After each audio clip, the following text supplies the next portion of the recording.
Hi, welcome to my next video. This time something a little bit different because I wanted to show you a pen and ink only manga style background drawing I did recently. But first, because we'll be going to spend a long time here drawing, let's set a timer that tells us to kind of stand from our desk and walk around a little bit so it's not so bad for our health.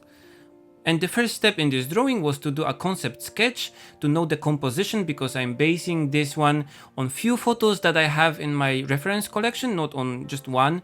So I have to make up the perspective and the composition just by myself, and doing few really rough small sketches for this is perfect. Okay, beans break. Okay, so the next step was to make a sketch on the final manga paper. I just had some sheets of manga paper in my stock, so I used them because they work really well with dip pens. And here I'm using light blue leads in my mechanical pencil, because after I do the sketch with them, I don't have to erase it. Just after the picture is finished, after the ink is finished, I can just scan it and erase the blue lines in Photoshop, so it makes the process easier. For this illustration, I'm using Pilot ink, which comes in a bottle like this, and I was using the waterproof ink that you can see here in the beginning, but it works kind of not really well with the blue pencil, so I switched to drawing ink, which is not waterproof, but did not bleed when I was drawing over the sketch. And here I'm using the Saji-pen nib for the dip pen, and Maru-pen nib also for really fine and control the lines, and both of those nibs are made by the Tachikawa company. This is just the ones I prefer.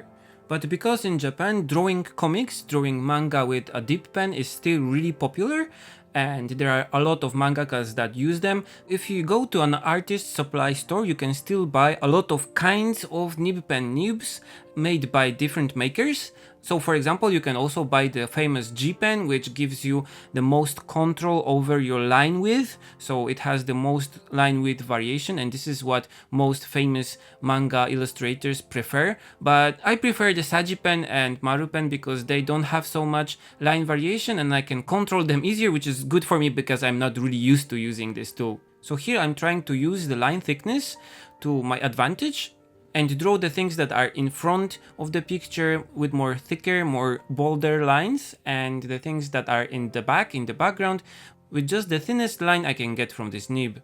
The first stage of the inking process was just making the lines, the line work, without any shading, and I'm using for this the Saji-pen mostly. And this process took me the whole day to finish. I was using some mangas as reference for me to see how I should draw some things, because I'm not used to this style.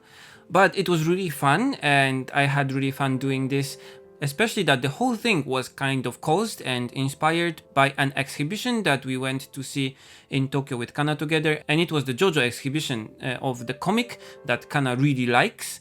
And we were able to see a lot of original pages there, the original ink and pen drawings.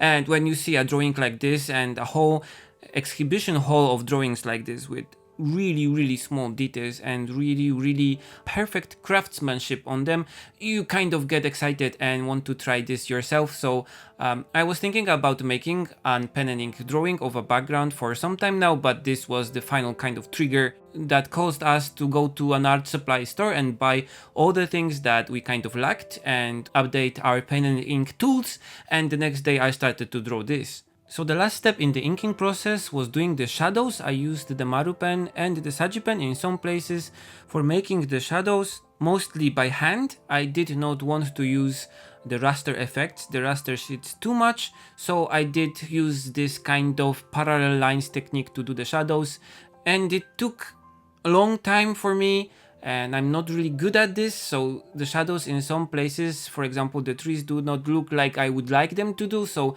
I will have to train, I will have to practice making shadows like this and drawing trees, especially in pen and ink, a lot more until I kind of feel satisfied with the result. But now the last step in making this illustration was applying the raster effect sheets, the tones, and I used here the sheets made by Deleter company, or Deleter. Just 3 kinds of simple gray raster, because I did not want to overcomplicate this thing. I first cut the raster sheet to roughly the size that I needed, then applied it to the paper, cut it more precisely with a craft knife, and then press it hard to the paper so it sticks properly. I'm using here my favorite friction eraser, which is just a lump of plastic. And this is the same eraser that I use to take the masking fluid off my watercolor paintings. And finally, of course, is the scrubbing off of the excess raster effect. So I'm using here the backside of an art knife, and this actually works the best for this and makes the most satisfying sound that I actually missed a little bit. With this, the picture is nearly finished. I did not want to use too much of the raster effects, I wanted to keep it simple. Finally, I just scanned it and cleaned it up a little bit in Photoshop, and you can see it in better quality on my blog. I had a lot of fun doing this picture and would encourage you to use some tools that you are not used to from time to time to kind of broaden your experience. Okay, this is it for this video. I hope you liked it. As always, feel free to comment, share and subscribe, and you can also support me on Patreon. The support you give me there allows me to do fun projects like this and show them to you. The list of tools is as always in the description. Okay, that's it for this video.